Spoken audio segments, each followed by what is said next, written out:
உள்ளோர் அனைவருக்கும் என் அன்பார்ந்த வணக்கத்தினை தெரிவித்துக் கொள்கிறேன். எனக்கு இங்கு பேச கொடுக்கப்பட்ட பொருள் வாவு சிதம்பரம் பிள்ளை அவர்கள். சிந்தித்து பார்க்க வேண்டும் வாவு சிதம்பரம் பிள்ளை அவர்களை பற்றி.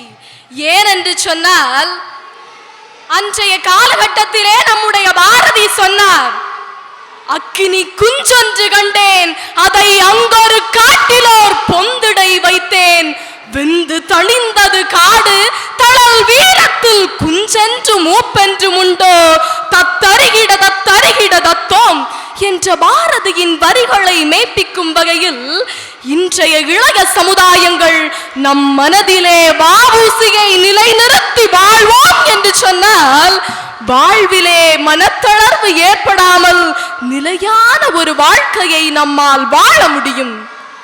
யார் இந்த வ.உ.சி? ஆங்கிலேயர் ஆட்சி காலத்தில் எத்தனையோ பீரங்கிகளையும் துப்பாக்கிகளையும் கண்டு பயப்படாத ஆங்கிலேயர் ஒரு தனி மனிதனை கண்டு அஞ்சினார்கள் என்று சொன்னால், அந்த பெருமை பாரத தாயின் மகன் வ.உ.சி.யை வந்தடைகிறது.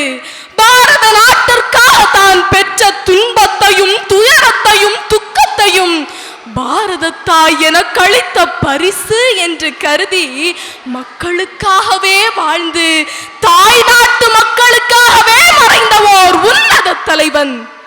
வாழ்ந்தவர் கோடி, மறைந்தவர் கோடி, என்றும் மக்கள் மனதிலே நிலைத்திருப்பவர் நம்முடைய வாவு சிதம்பரம் பிள்ளை அவர்கள்.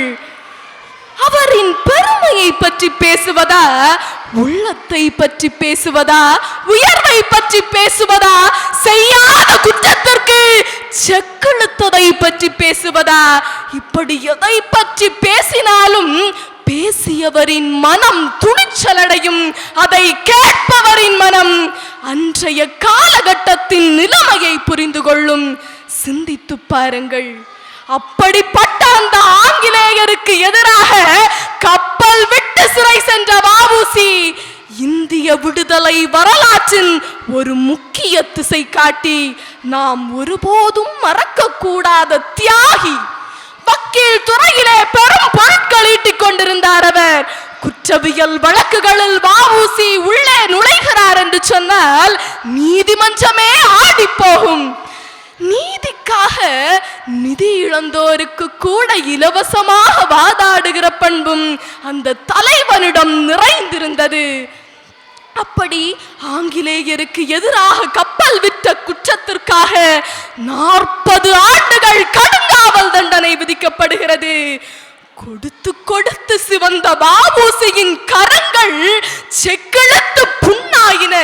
கல்லுடைத்து சணல் உற்று அவருடைய உடம்பு சிதை உற்றது.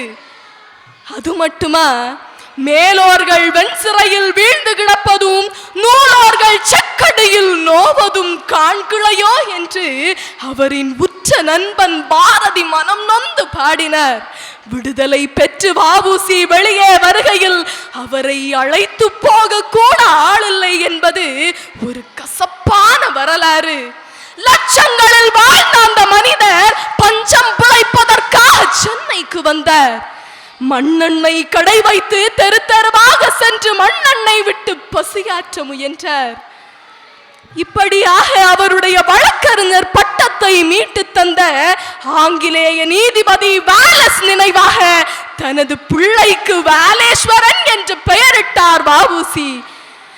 இறுதியில் வறுமையோடு அவர் இறக்கிற பொழுது பாரதியின் என்று தணியும் இந்த சுதந்திர தாகம், என்று மடியும் எங்கள் அடிமையின் சோகம் என்ற வரிகளை கேட்டுக்கொண்டே 1936 நவம்பர் 18ஆம் தேதி உலகை விட்டு மறைந்தார். இன்றும் நம்முடைய தாய் நாட்டு மக்களுக்கு கப்பல் என்று சொன்னாலே வ.உ.சியின் நினைவுதான் முன்னே வருகிறது. அதனால் நம்முடைய தாய் நாட்டு கப்பல்களிலே அந்த செக்கிழுத்த செம்மலின் கரங்கள் பொறிக்கப்பட வேண்டும் என்று கூறி நிறைவாக வாழ்ந்து மறைந்து 90 நாட்களில் காணாமல் போகும் தலைவர்கள் மத்தியிலே ஏறத்தாழ 90 ஆண்டுகளுக்கு முன் வாழ்ந்த தலைவரை பற்றி இன்றைய வாரிசுகளும் பேசுகிறது என்று சொன்னால், அந்த வாய்ப்பை நமக்கு உருவாக்கி தந்த வாழும் வ.உ.சியின் தொண்ட என்னுடைய மனமார்ந்த நன்றியை கூறி விடைபெறுகிறேன். நன்றி, வணக்கம்.